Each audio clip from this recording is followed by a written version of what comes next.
Welcome to Buried Secrets, a podcast about the paranormal, the occult, and weird and forgotten history. I'm Chris.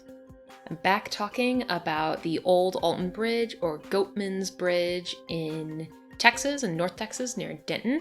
It is a famously haunted bridge, and last time I looked at a bunch of different reviews and stories that people had posted online about their experiences at the bridge. And I want to continue looking at some of those, though this time I want to look at stories that claim that there have been satanic groups or satanic rituals or satanic activity, etc., and other cultish type activity at the bridge. Now, I think I've said this before in previous episodes of this podcast. I don't put a ton of stock in stories of satanic rituals at supposedly haunted sites. And that's especially true when it comes to places in the Bible Belt, like where I grew up. You know, when I was growing up there was a certain population of people who had a tendency to sort of like make everything about Satan somehow or another. And, you know, I tend to not give credence to that sort of fear-mongering. But like I said, I found comments online and rumors online about, different groups doing rituals or meeting there or whatever. So look at the bridge without looking at these parts of the legend would be incomplete, I think. And just for the record, to be totally clear, I don't believe the stuff that ignorant people say about Satanists. I think it's mostly made up stories to weaponize against people who are on the margins of society for one reason or another. Most stories about, quote, Satanists have nothing to do with Satanists, who, to be clear, I have no problem with. So if for any reason you've come here to listen to any kind of like fear-mongering or negative stuff about Satanism as a concept, then you're in the wrong place, sorry. But I am here to explore and think about these urban legends and think about what they say about the larger story of the hauntings of the Goatman's Bridge. So in past episodes, I talked about the connection between stories about Goatman and Satan. So that's one reason why I think it makes sense for there to be kind of like satanic rumors about the bridge. So let's set the stage with a quick overview of one person's memory of the legend. This story comes from the website dfwurbanwildlife.com. I must have been around 11 or 12 years old when I first heard about the Goatman's Bridge. I was told vague and enigmatic stories about dense woods, a lonely dirt road running through a tunnel of trees, and an old haunted bridge. These dark tales were accompanied by rumors of satanic rituals, burning crosses, and the Ku Klux Klan that made the place sound mysterious, foreboding, and dangerous. And I guess I should say, in addition to the rumors about satanic stuff and meetings at the bridge, I will also talk about some of the stories I found about rumored meetings of the KKK at the bridge. And in past episodes of this series, I have talked extensively about the history of the KKK in the area.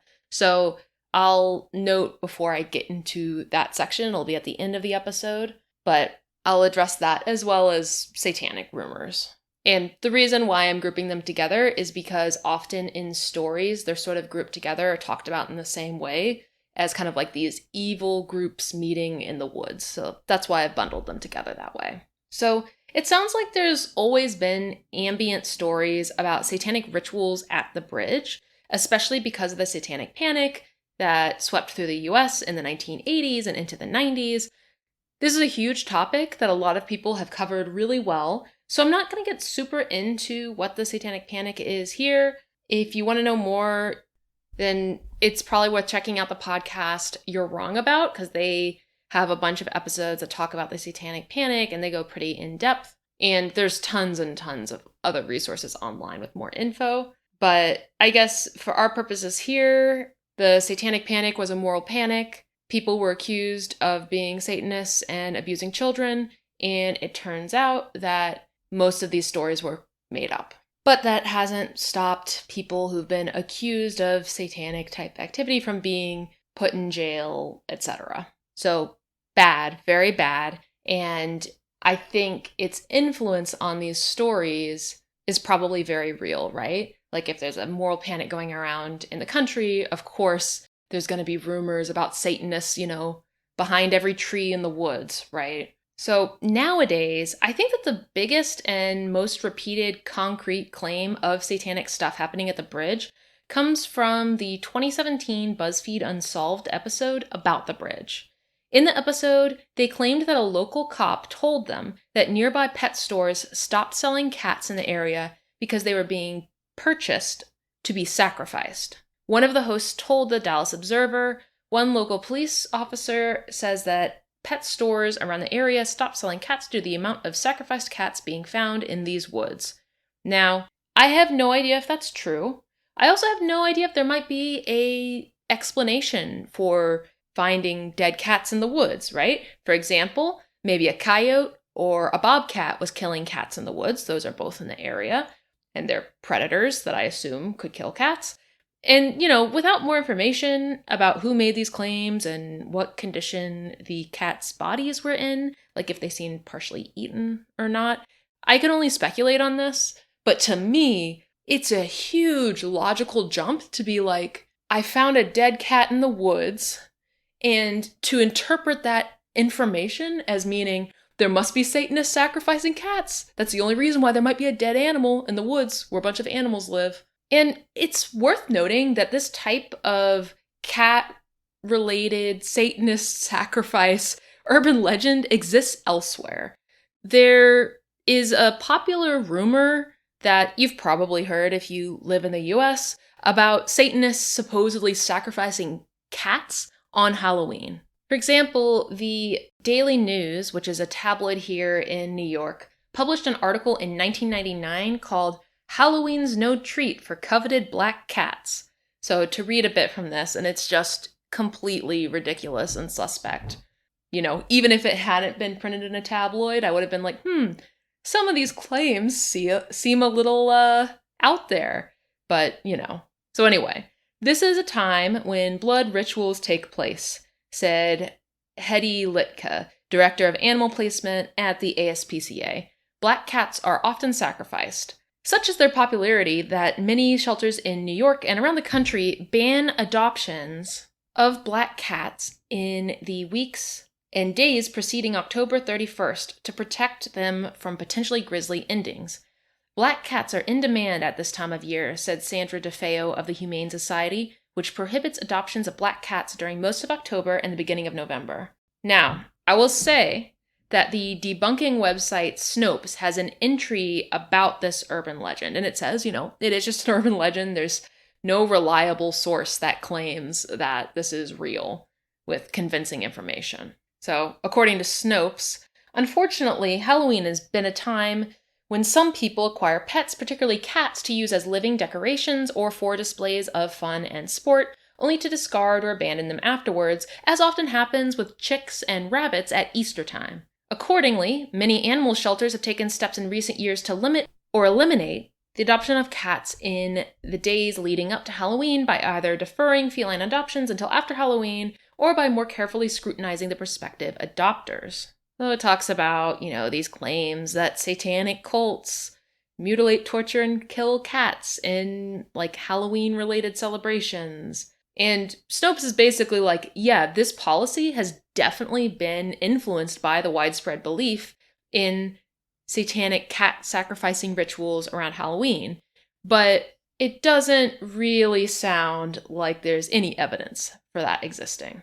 And it talks about how, different sources have different claims for where the cat sacrificing thing supposedly came from, like Druid priests or pagans or the Christian church. So to read a little bit more from Snopes, when questioned about their October policies, most animal shelter and humane society representatives affirm their belief that steps are necessary to prevent cats from becoming sacrificial Halloween victims, but offer no tangible evidence that the phenomenon is real beyond their belief in it. Although no law enforcement agency or animal protection group we contacted could provide statistics about Halloween-related animal killings or abuse, the consensus is that although incidents of animal abuse may rise slightly around Halloween, it's a year-round problem.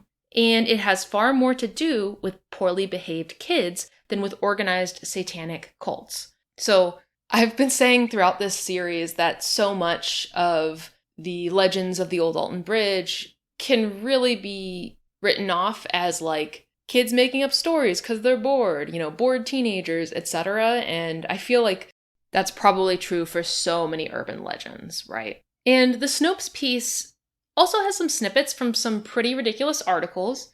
Like, for example, there's one article that claims that 12 to 14 cases of cat torture or mutilation happened in an area, 5 of which were killed by humans who they thought were just neighborhood teens. So to read the analysis of this from Snopes, note that the article cited above refers to 12 to 14 cat torture and mutilation cases, but avers that only 5 of the cats were confirmed to have been killed by humans.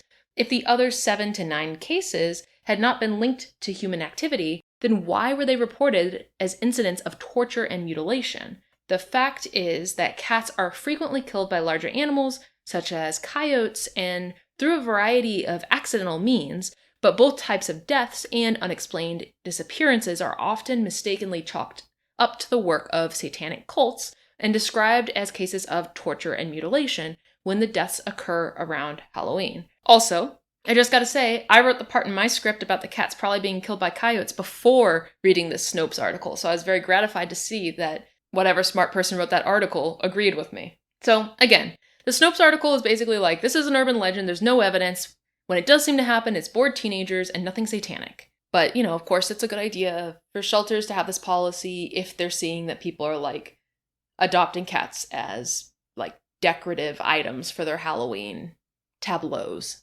But that's completely different from, quote, ritual sacrifice, right? All right, so that's the biggest claim about satanic animal sacrifices, either debunked or complicated, depending on your point of view. So what other rumors are going around online about the bridge and cults, cultish activity? So about 4 months ago, someone on YouTube commented, I go to school here and the amount of people holding ceremonies at this place is creepy.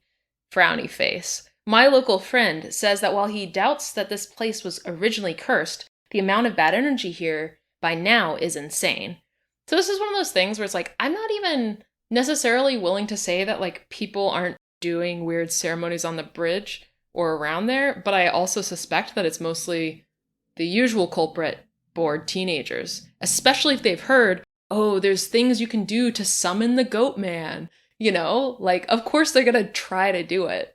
What is this idea of like, knocking on the bridge to summon the Goatman or, driving over it with your lights off, etc. What is that if not a ritual to summon, well, the Goatman, who I think some people consider a demon or a devil-like figure. So, you don't need some kind of shadowy imaginary Satanist to do these rituals, right? Like, just participating in the urban legend could be considered doing this summoning ritual for this entity.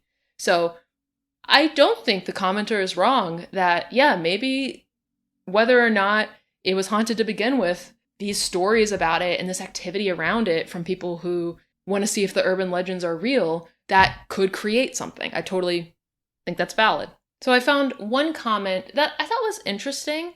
To me, I was like, did someone have like a rave out there or something? But see what you think. This was posted on YouTube maybe like 5 or 6 months ago in a comment section.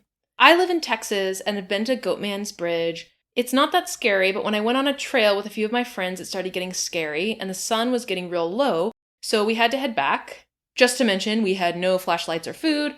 When we were heading back on the same trail, there were glow sticks everywhere on the ground, and what looked like a huge pile of grass and weeds were laid flat. I have no idea what happens right there, but it wasn't there when we came down the path. So the glow sticks thing is what made me think like, I don't know, some kind of weird party, rave type situation, silent disco, I don't know.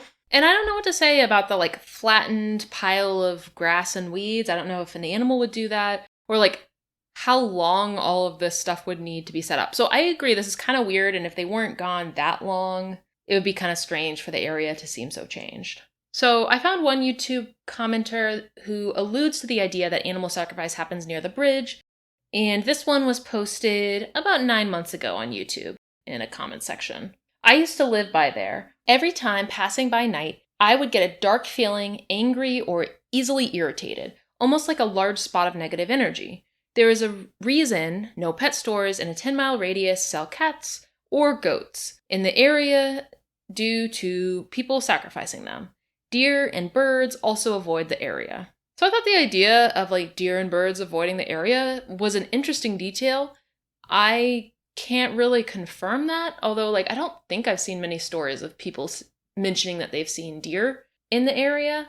When I went, it was December, so nothing was out and about. So I didn't see any birds, but it was also December. But this is just an example of this rumor getting spread, which I really kind of believe came from the Buzzfeed Unsolved thing and, kind of perpetuates itself, right? So 3 years ago on Google Reviews, someone said, "You need to be very careful coming to this bridge. Not only is it very haunted, but the wilderness around can be very dangerous as well. Numerous sacrifices have been made on the bridge, attempts to reach the spirits and demons with Ouija boards have been made. Not only do you have the Goatman to worry about, but other restless spirits as well. We have EVP documentation of growls, blood-curdling screams, and voices. My brother ended up with 3 scratch marks down his back when he knocked twice on the bridge. Demons are very real, and you don't need to mess with them. Just warning you now, this place is evil." So, it's got a little bit of everything there. I like that this person did a little bit of investigation to back up some of his claims, and the EVP thing is interesting. Maybe he was picking up on animal sounds, maybe not. Maybe it really was real EVP stuff. Interesting. So here's a comment that I found on Reddit from earlier this year. "I've been to a lot of haunted locations, and that one at night was the only one that actually scared me. It was also the only one that I found a sacrifice among the cliff's edge of the river. It was a pig, and it had one of those stars and unlit candles." So this is interesting. I do think it would be, the candle thing makes me think like, okay, maybe someone was messing around. Though again, my money's on the bored teenagers. And this is one of the few claims I've been able to find from like an actual person who was like, yeah, I saw a dead animal who seemed like maybe there was some kind of ritual that happened around it. And of course, one of those stars, I assume that's referring to like a pentacle, which is like the technical term for what people usually call a pentagram. And I probably will for the rest of this just call it a pentagram for ease's sake. But like typically a pentagram would not have a circle around it and a pentacle does. But anyway, the fact that someone saw a pentacle or pentagram by the bridge, it basically just means nothing to me at this point, because it's like, yeah, of course, a teenager who's trying to be like edgy and provocative is going to go in this place in the Bible Belt, is going to go to the bridge that's supposedly like demonic or haunted or whatever, and spray paint or like put pentacles around, right? Like, it doesn't necessarily mean that someone who knows anything about magic or the occult was doing anything. It probably means that some kids got drunk and decided to, test out if there was anything to these legends and rumors. So I found one story from 2010 from a forum that seems to allude to rituals occurring. So this person says, "We went to the bridge and noticed huge burn marks on it in a complete perfect circle, as well as red paint on the bridge, which we thought was odd. We continued over the bridge to the other side, where we wandered down the path for a bit. Not noticing anything, we walked back towards the bridge in our car. We noticed a few marks on the ground that didn't seem to be there before, but just brushed them off as not being anything of importance. Just something we didn't see previously. Once back at the car, we were getting ready to leave when I noticed odd cuts all over my arms and some on my side, as well as a few on my legs that had not been there before. I did not touch any shrubs or trees, so it was odd. Within the next day, these cuts turned into larger gashes with added rashes and spots around them. I know for a fact that I did not brush up against anything and did not have these cuts before going to the site. So 2 things there. The burned circle seems to be perhaps alluding to some sort of, it being like the remnants of some sort of ritual. The marks on the ground I think this person's trying to argue that like maybe it could be something sort of occult that could have been written on the ground, maybe. Or maybe this person's just saying like people or animals were around and left marks on the ground. I don't know. And then the cuts are interesting. This is something that's come up, in a handful of stories that I found about the bridge. I wasn't sure how to categorize this next story, but I figured it was worth sharing because it does include a dead animal. This person says, one person and I heard some odd noises under the bridge, but we figured it was just fish or frogs. The other two friends, on our way back to the car, felt zaps on their backs while going under the bar to the lot. The trail by the bridge is blocked off by like kind of a bar, like a fence, so that cars can't drive back there. Back to reading it. In the exact same places, we heard a zap, so either some people were throwing poppers, or since it was a metal bar, it was electricity, and the crossing of the bridge a few times caused it. The strangest and most eerie thing, though, was driving back we saw a fresh kill lying on the road.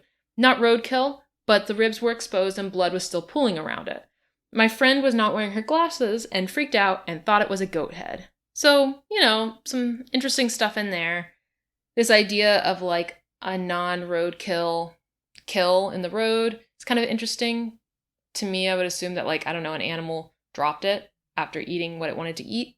But I thought it was kind of a funny moment when the person was like, oh my God, it's a goat head. And it's like, no, it's just roadkill or a dead animal in the road at least. All right, so those were the claims about Satanists and the Old Alton Bridge.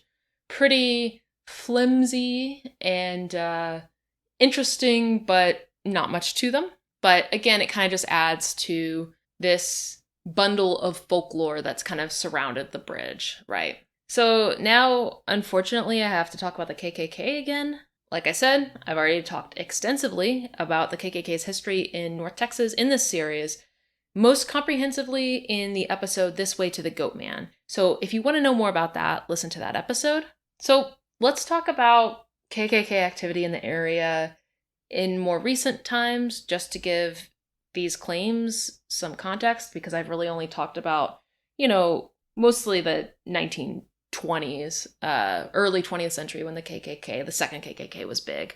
So anyway, according to the Southern Poverty Law Center, which is an organization that studies hate groups in the US, KKK hate group enrollment declined in 2021 and 2020, and they expect it to continue declining this year. So, it's an organization, luckily, with waning popularity. But there has been, some small amount, it sounds like, of KKK activity in the area. In 2019, CBS reported that at least 80 residents of a North Texas city received KKK flyers that were randomly thrown into their driveways. And in 2014, Mike.com reported that Dallas had 2 active KKK chapters. So it does sound like there's a little bit of activity, not a ton. And it sounds like there was maybe a decent amount of Klan activity in the US in general in the 1980s. Enough that the Southern Poverty Law Center created Klan Watch in 1981 to monitor Klan activity across the country. Though in 1998, they renamed it and expanded it to monitor additional hate groups. So it sounds like there has not been much Klan activity in the area in recent years, luckily, but it sounds like there hasn't been zero activity. Oh, and importantly, I should mention, when Ghost Adventures filmed their episode at the Old Alton Bridge in July 2016, they did a historical reenactment that included people dressed as Klansmen. So that made some headlines because some people didn't realize it was for a TV show, and they thought that they were like actual Klansmen in the woods. So this is an interesting case of an urban legend inspiring people to investigate and recreate the urban legend as part of their investigation, which then serves to reinforce that urban legend, right? It's like an interesting feedback loop, I guess. So felt worth mentioning. So about 8 years ago, someone on YouTube commented, "Still remember going out there in the 80s. Only one time did I see anything weird, and that was a KKK rally. Long time ago." He also mentions, "Interesting thing, at night the water produces fog around the bridge and helps the story." So it's just a valuable piece of environmental information about, something that's adding to the creepiness of the bridge in the area. But, this comment was made well before Ghost Adventures was filmed there. And this person, says he saw this in the 80s. So, I believe this person, but hopefully there hasn't been activity aside from that. So in this next comment I want to read, it mentions Satanists, it mentions the KKK, and it mentions just like weirdness at the bridge. So I figured I could talk about it in this portion of the episode. So this was posted on a forum in 2006. Me and my friends went up there a couple nights ago. We live in Louisville, which is a nearby town. We went to the bridge, and what we heard was that there's supposedly an old abandoned church if you follow the trail off the bridge, where Satanists and KKK members sacrifice stuff and whatnot. So that's kind of interesting, right? This idea, this like abandoned church that's become like a site for ritual and like, alleged evil activity, etc. So this person says, "We went on the bridge and we heard drums is the best way I can describe it. Something hitting something else, keeping a constant beat. My friend took pics, and when he did, the drums stopped. Then we heard a sound like a saw cutting through something. My friend's batteries died, and he put new batteries in, and they died almost instantly. My friend had gone there the night before and killed a copperhead with a crowbar. We went there and couldn't find it. Also, we met a couple people, and they took us to an abandoned house, and it's all kind of collapsed and crap, but it was still pretty interesting. My friend and his cousin also were on the bridge the night before. They heard a loud thump and saw some kind of hairy thing crawling across one side of the bridge to the other. My friend got pics of it, but it was on a cell phone, and it was so dark you could hardly see it. We are going back this weekend." So there's a lot of creepy stuff going on in this story. There's the classic paranormal thing of batteries dying.